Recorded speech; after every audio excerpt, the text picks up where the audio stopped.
Namaste. Welcome back. We'll continue our discussion of chapter 8. We covered verse 8 last week. So, if you pick up the whole idea, Krishna was highlighting the importance of Ishvara Upasana. Whatever path you take in your spiritual journey, whether it is Jivan Mukti or Krama Mukti, Ishvara Upasana is unavoidable. That's for sure.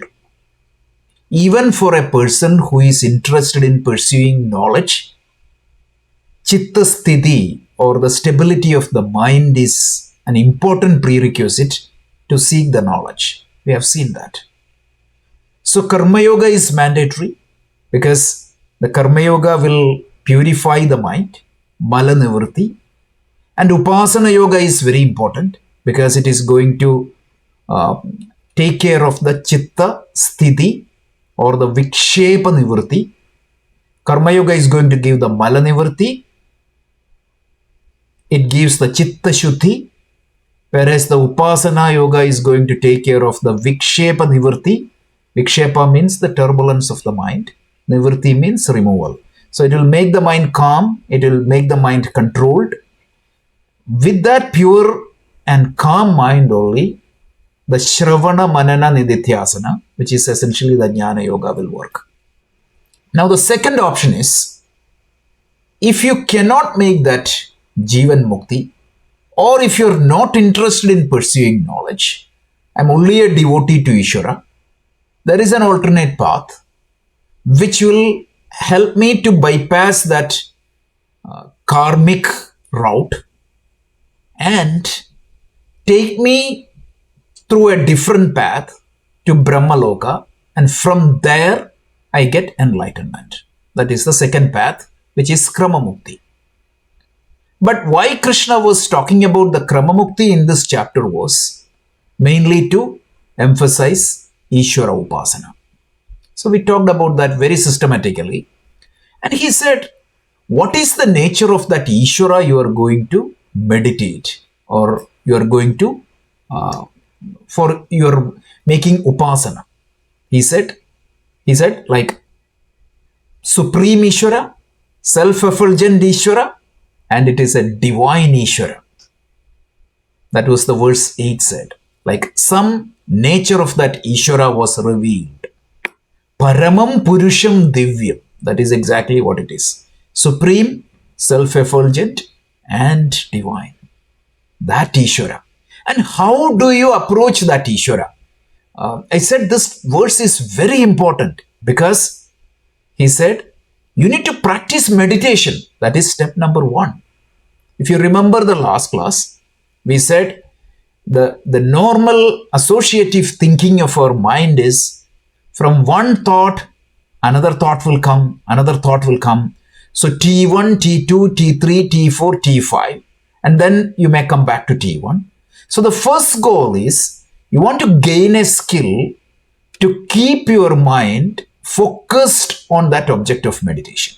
So that is step number 1. So that is why Abhyasa Yoga Yuktena. That is very important. And then once you gain that Abhyasa Yoga, once you are able to keep your mind fixed on the object of meditation, you move into second step. What is that? That T1 is substitute. Chetasa. Whom do you want to upasa? Me, Krishna said. That means Ishvara. So substitute that T1 with Ishvara. Then what happens? That the pratyaya, the dhyana pratyaya becomes Ishvara pratyaya. And that is the second thing. And what is the third thing? You need to continue that for a sufficient period of time. So you need to learn meditation. You need to substitute the object of meditation with Ishvara. And third thing is that you need to continue this for a sufficient period of time. And then what happens? The mind will develop samskaras about Ishvara. That creates the devotion. That is the devotion Krishna is talking. When I say I'm devoted to someone, I cannot just mechanically say that I love God. Love is something that is not very logical. It has to happen. When I say I love my daughter, it's a feeling in my mind. It's there always. So how do I develop that love for Ishvara? This meditation.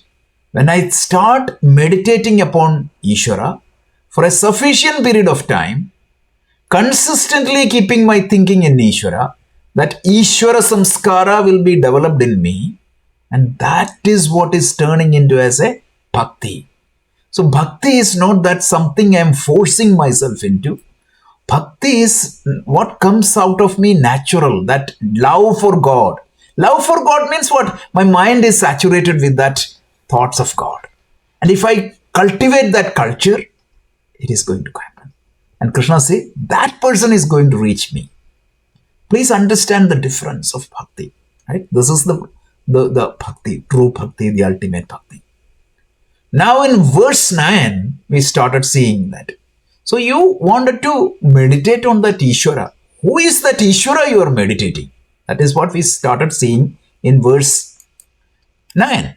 So we saw that, we saw this verse and we started elaborating the meaning of this verse. So before that, we saw a few points. The first point was, what exactly is the object of meditation? Ishvara, Paramam Purusham, the verse 8 talked about that. And then how do you meditate upon that Ishvara? You can meditate upon that Ishvara because remember we are talking about the Saguna Ishvara Upasana. Upasana always means you are meditating upon a Lord with a form. You can use multiple symbols, but understand that there is only one Ishvara. And that Ishvara can be represented through any number of symbols. So various aspects of that Ishvara is given. And one more point I paused and highlighted. That's why we lost a lot of time last week. If you really look at the nature of this Saguna Ishvara described, most of them are Nirguna Lakshana. So we have a culture.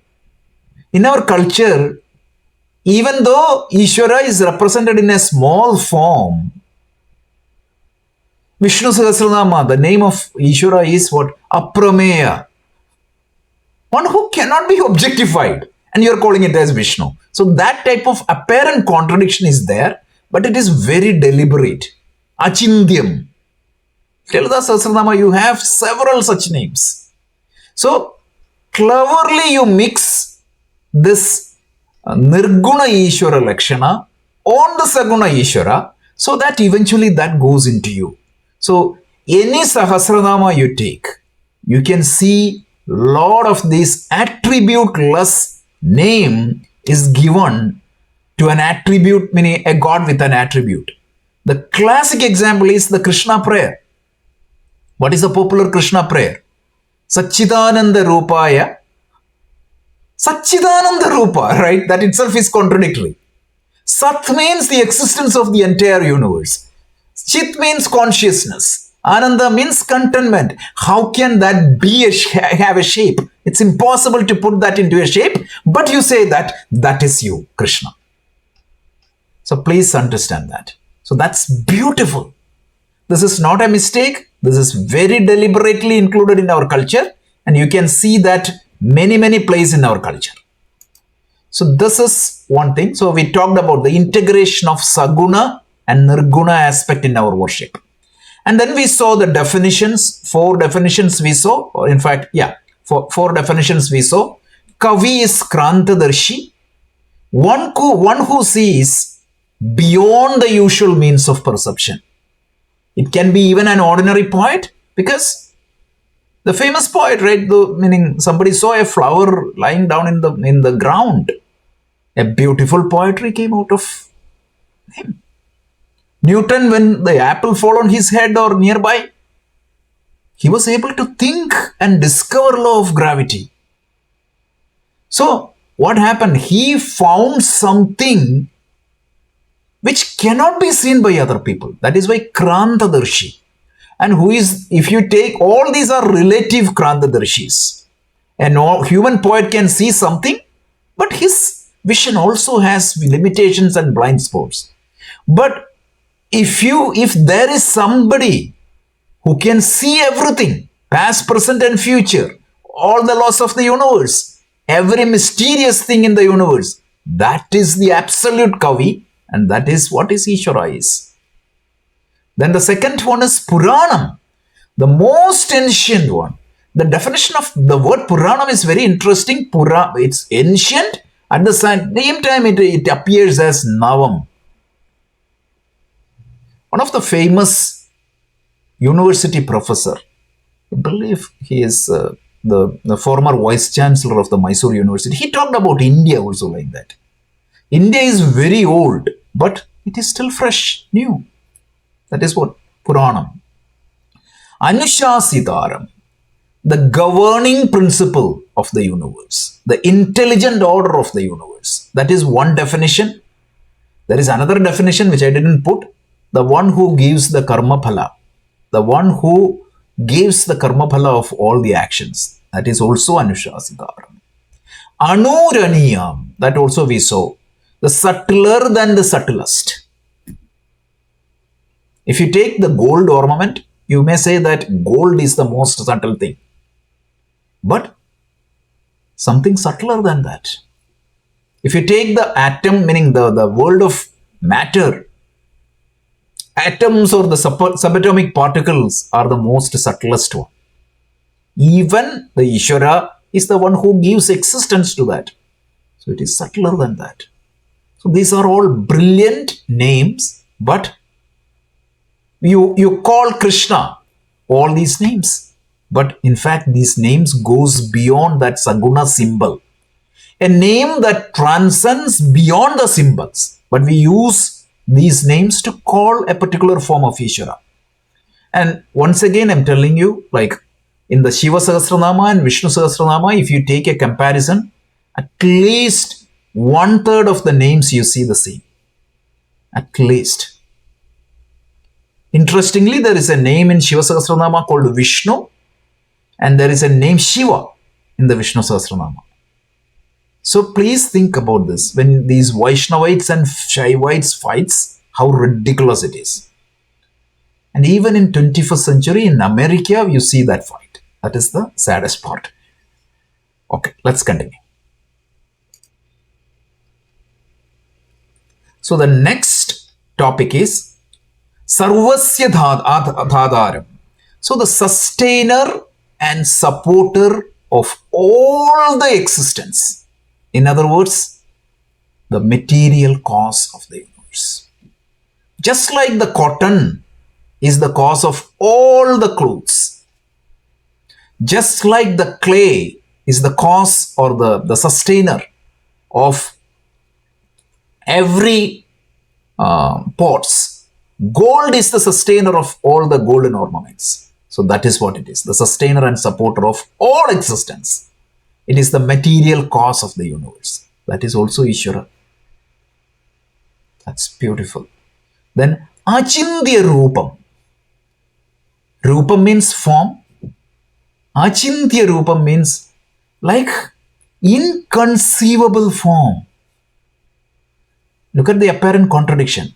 You're asked to meditate upon something which is Achintya. And that is why you put a form. Because I cannot conceive you in its true sense. So what do? I put a form for my convenience. And which is acceptable because every form is Ishvara's form. So Achintya Rupam. So inconceivable form. Meaning beyond comprehension of human faculties. See, I can conceive only based upon my limited sensory capabilities. Simple example. See, what exactly is the range of frequency I can hear?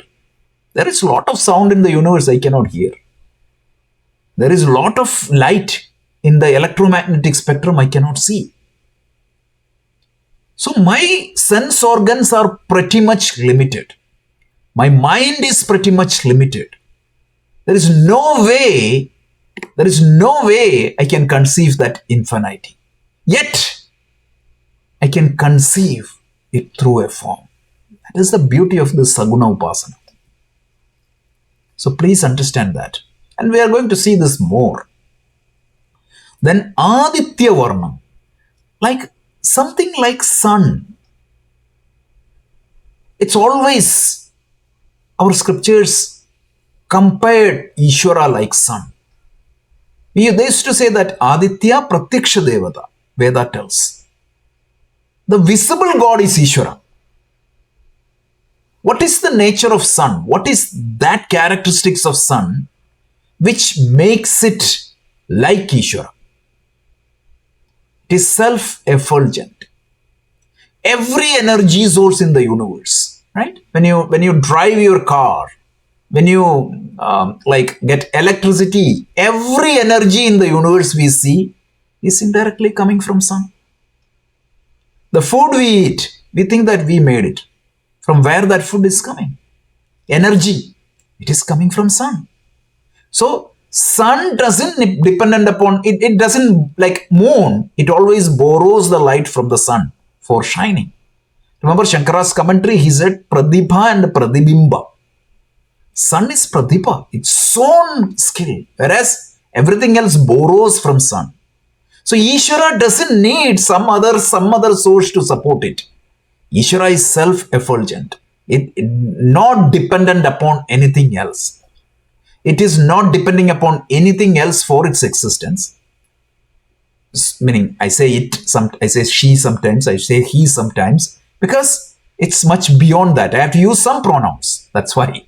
So, Ishvara is like sun, Aditya Varnam. Just like sun, it is self-effulgent, without need of any external support.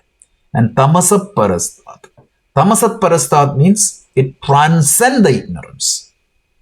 There is a beautiful meaning. There is absolutely no ignorance in Ishvara, yet even the ignorance get revealed because of the presence of Ishvara.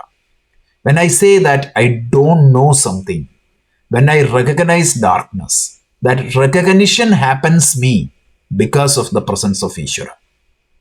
If I am not conscious, I will not recognize darkness. So Ishvara is beyond darkness. It transcends the darkness. And there is no darkness in Ishvara. This is the larger meaning of Tamasat Parastat. So some pointers were given for us to contemplate upon the nature of that Ishvara. When you think about Ishvara, Krishna, please don't think that he is that, like as Swami Chinmayananda used to say, like he is that blue boy of Vrindavan. He is much more than that. This is what it is. And that Ishvara, when Krishna identifies with Ishvara, that is the same Ishvara as Rama. That is the same Ishvara as Shiva. And a foreign culture, Mayan culture, if they call somebody as Ishvara, that is also the same. So it is only one Ishvara. The symbols are many, the Ishvara is one. So this is unveiling the nature of Ishvara. So this verse is extremely beautiful. Like they say, like spiritual poetry. Spiritual poetry. It's from that inspiration these verses came out of Vyasa. And brilliant verses. And you would see this type of brilliant poetry in Bhagavad Gita. Many, many places. As Gandhiji used to say, right? There is nothing in the world even to compare with. And he said, with all due respect, even the Sermon of the Mount, you cannot compare with these type of things. That beautiful the poetry is. So this verse, please try to remember, and this is very, very good. So let's move on. So we try to put this into English language for you to listen, and Avantiji was very kind enough to recite this. So let's listen to this, the English portion. Beyond constraints of time and space proceeds, omniscient, pansophical, as insight weaves. Puranam, ancient, without a start, present before the birth of time, yet eternally apart. Anushasitaram, cosmic guide supreme, governing laws that uphold the grand universal scheme. Anoraniyamsam, subtler than the subtle. In its light, ordinary perception, a rebuttal. Sarvasya dhataram, supporting all forms. Material cause, the universe adorns. Achintya rupam, essence inconceivable, beyond human faculties, unfathomable. Adityavarna, radiant like the sun's embrace, self-effulgent, enlightening all with grace. Tamasaf parastat, beyond oblivion's reign, all-knowing being, wisdom's eternal domain. The Gita unfolds the nature of the Supreme in the most thorough and logical manner seen. A glimpse of the divine the heart beholds. May our minds follow suit as its wisdom unfolds. This is our interpretation of these two verses. But sometimes Sanskrit is hard, so that's why the two verses came out as 5 verses. But look at these things. This is what you need to think through, right? Like present before the birth of time, yet eternally apart. Contemplation is very important. This is easy to conceive. I'll send this to the chat group. We will try to make such things more. This is the means we're trying to capture as much as possible. That's why sometimes it goes beyond 5 verses, because we are not as skilled as the masters. The most difficult thing is to summarize it, right? So if you want to summarize that 4 verse, it may expand to 5 verse, but if you keep this, it's very easy to understand. That is the whole purpose. So this is these 2 verses, 8 and 9. Please try to remember, these are the Gita. The problem with the Gita is what? There are so many such verses, but these are all spiritual jewels. With all, meaning, I can confidently say that no other scriptures will give you these type of beautiful, beautiful verses. Nothing is sectarian, nothing is exclusive. It is completely inclusive, and it unfolds the nature of the Ishvara. Like, that's what it is. Swami Dayananda always used to love that word. He said, like, it is unfolding Ishvara in front of you. That is what Gita does. That's exactly, this word came from his teaching. He unfolds it. Gita. Okay. So let's move. So this is the summary. Lord is omniscient, ancient, the controller of the worlds or the universe, subtler than the subtlest, supporter of all, inconceivable in form, self-illuminating like sun and shining beyond all darkness. Even the darkness is known to me because of Ishvara. Okay. Now let's go to another complicated verse. Sanjay, you there? He was traveling, so let me play the recording.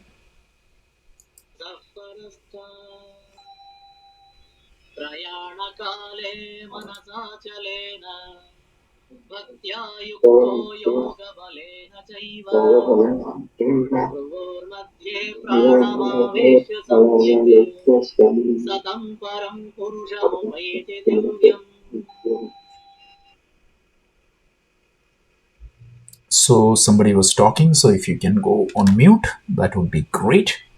So this verse, again, one of the most confusing verse of the Gita. So we may have to take some time to unfold this verse. So let's see the literal meaning of that and then we will go. So prayana kale. Prayana kale, prayana means what? A special journey.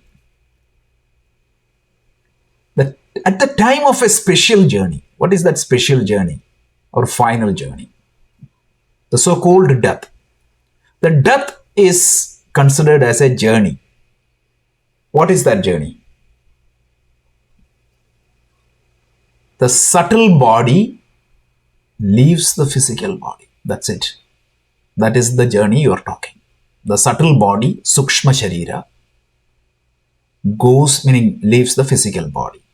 Prayana Kale, that time, at the time of your final moments. So we need to take, meaning, let me give the literal meaning and we need to go one by one. Then Manasa Achalena. Chala means fickle, moving. Chalanam is movement. Achala means what?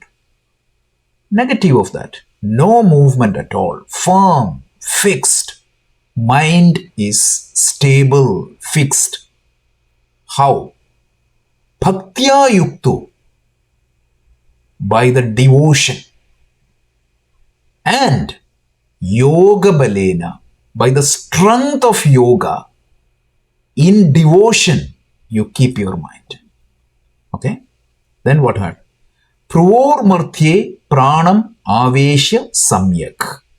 So, placing your prana means your life force, Pruvo Mathye, between your eyebrows. Then, Satam Param Purusham Upayidi Divyam. So, that person will reach the Supreme Person, Ishvara. My God. Totally confusing. So, let's try to understand. So, please try to understand this verse because this is not a practice for all the people. So, first of all, this practice is, like, remember, we are talking about the Ishvara Upasana. In Ishvara Upasana, there is a particular Upasana which is defined for the advanced yogis. Most advanced yogis. Yogis means the one who mastered the Ashtanga Yoga. Shankaracharya comments the one who mastered the Ashtanga Yoga. I'll explain in a moment all the details, but the one who mastered yoga, the one who is an upasaka. Remember in the previous verse, what was the practice prescribed? You need to be an extremely great meditator. Krishna said what? Tasmat sarveshu kaleshu. All the time you do what? Abhyasa yoga yuktena chetasa na mat anna anyagaminaha. So he already elaborated that step by step. You need to practice meditation. You need to practice meditation not on an external object. You need to practice meditation on Ishvara. And you need to do that for a sufficient period of time. Then what happens? The Ishvara samskara will be developed in you. And using that, what do you need to do? You need to bring your mind extremely focused on Ishvara. How? Bhakti. Bhakti here means what? Your mind is already filled with Ishvara. And with Yoga Bala, you try to make sure that that mind is focused on there. And with that Yoga Bala, what you try to do? You try to do a special meditation because in the ancient yogic textbooks, now let me give you the background. So the departure or marana can happen in two ways per our scripture. One is what? The body will say, I cannot continue. The body will fail, the heart will fail or the organ will fail. So what happens? You're forced to go, whether you like it or not. So this is not by will, but by compulsion, you have to leave the body. Obviously, the karma determines that. I'm not saying that. But your own ahankara, your own individual, as a person, if you ask whether you want to go now, they will say, no, keep me here. So that is, meaning the death happens against the individual's wish. That is one type of departure. There is a second kind of departure. What is that? Some people feel that I am ready to depart. I don't have anything else to do. So these advanced yogis, what do? They leave the body at their own will. There are hundreds of examples. And that is why you might be wondering, like when a Mahatma passes away, they say what? Samadhi. He attained Samadhi. And what happened? This Samadhi became a synonym of death in recent times without thinking much. So when do you say that somebody became Samadhi? When he leaves the body at will, that happens only at this Samadhi. So advanced yogis, what do? When they want to leave the body, they will sit in meditation, and with their yogic power, I don't know, this is a matter of belief. You have to take it or not. But this is not the path Krishna is guiding us, but he is just for the completeness, he is giving us all this knowledge. So you have to sit there, and with two powers he is talking. One is what? Yoga balena. What is that yoga bala? The mastery in Ashtanga yoga is going to give you two skills. One is what? Chitta vritti nirodha. That is the skill it is going to give you. So you have complete control over your mental activities. You have complete control over your prana. You have complete control over your life force. And the mind is already filled with Ishvara because of the bhakti. So these two, bhaktya yukto yoga balena chaiva. The second sentence is very important. When you combine the bhakti and yoga bala, this yogi can do what? First, he will meditate.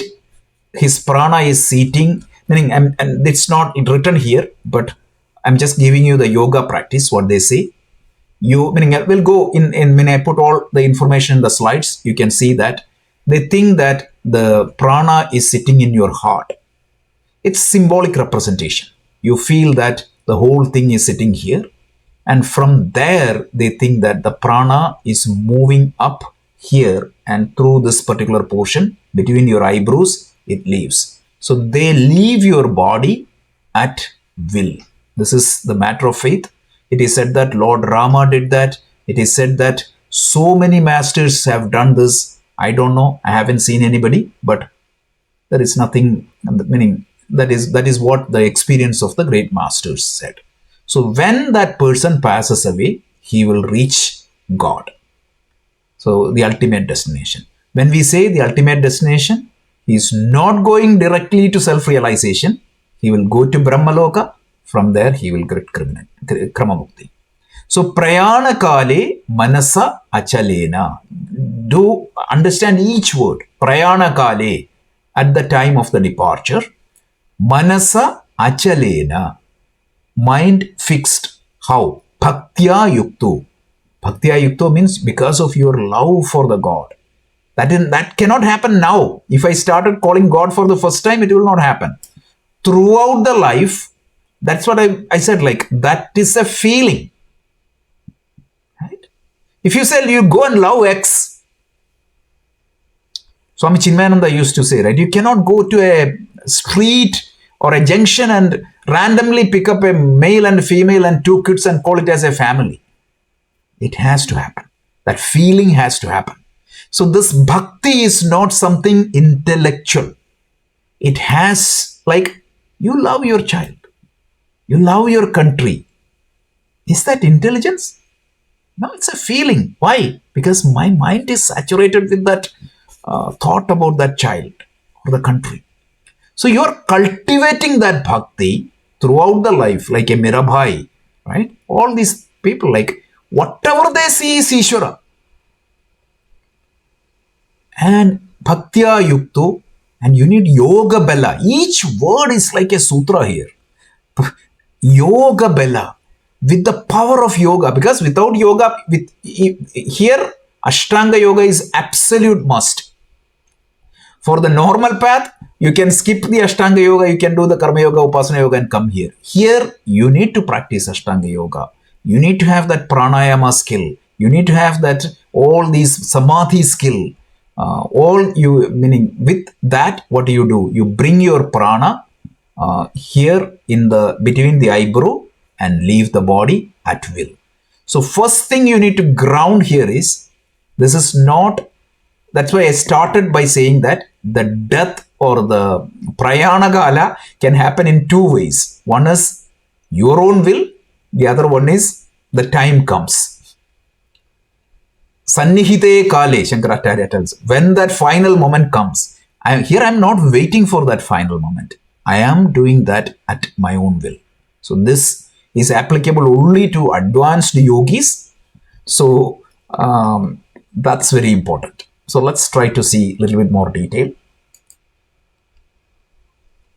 So mastery of life and death. So this is a special meditation techniques only for seasoned yogis, not for X, Y, and Z.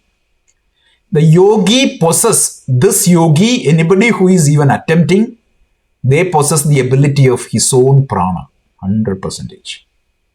And they can voluntarily suspend the flow of prana and they can exit the prana. That skill is there. Again, this is a matter of faith.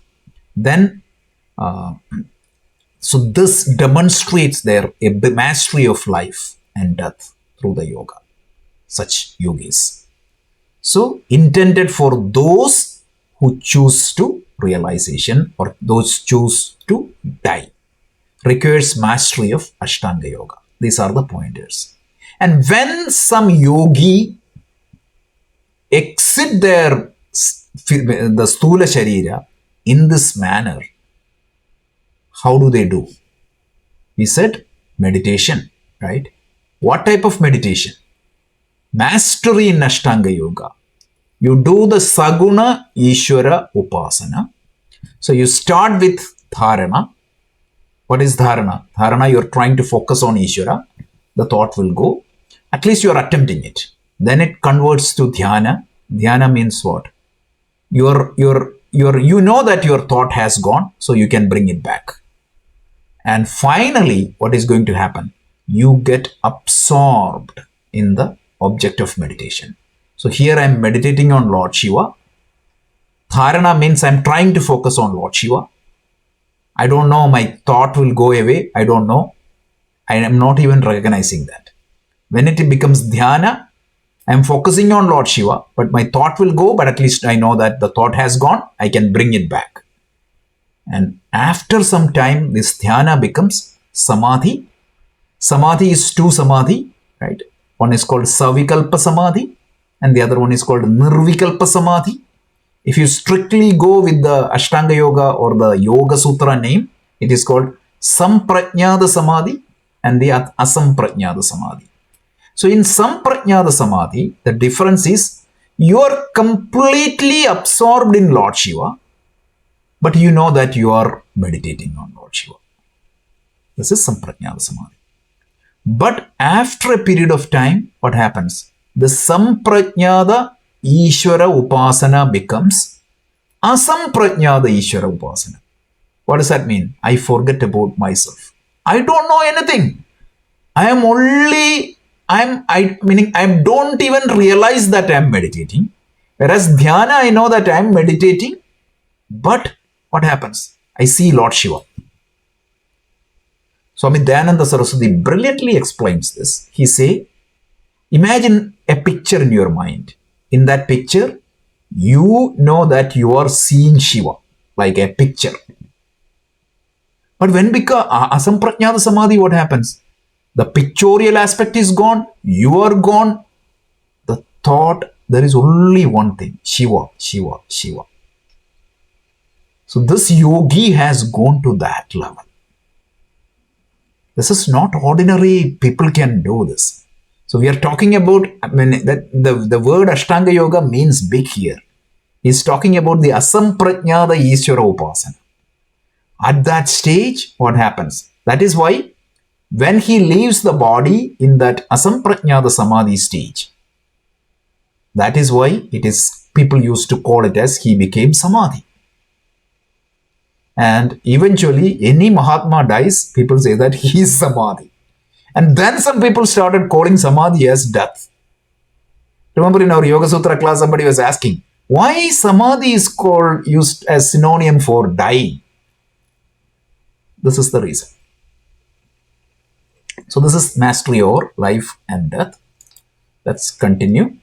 So this final meditation, you need to cultivate steady and unwavering mind.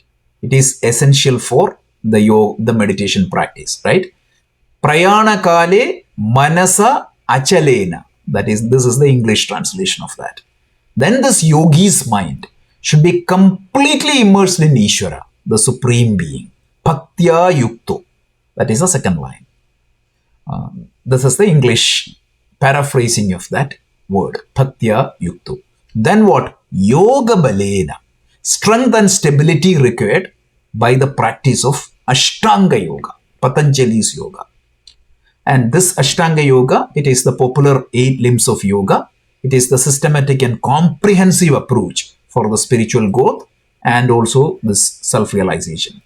And through this disciplined practice of Ashtanga yoga, the yogi will develop concentration, and that is pretty much essential here in this particular form of meditation. Let's continue. Then what happens? Once the yogi sat in meditation, practicing and getting into that samadhi stage, like he will direct his attention to the heart, and that is where he will see the Ishvara. This is symbolic. So within the heart, the yogi visualize. Some people say that a specific location on the right side, that is considered as the seat of Ahankara. These are all details. Anyway, I was just out of intellectual curiosity, I was giving you these things. And this visualization technique, the mind to enter into the Samprajnata Samadhi. At that time, what happens? The yogi will chant a mantra and imagine that that mantra originates from his heart. We are going to talk about that in the next 2 verses, Omkara Upasana. And finally, along with that visualization, he get into that meditation, and from there what he does is he will stop this prana, inner breath, specifically exhalation. And then what happens? He will inhale, but without any exhalation. It is going to full, and then the yogi visualize that this prana moves from his heart to head. This is a very complicated meditation, and because of his yogic power, he will exit the prana. This is the whole idea. Please don't pay much attention to this, because this is not for us. This is for the advanced yogis. I'm 100% sure none of us can get into that level. And Krishna gives us a different method. But just for the sake of completeness of the Upasana, this topic is elaborated. And I was very curious because a lot of people ask questions on this topic. That's why I tried to put as much information as possible.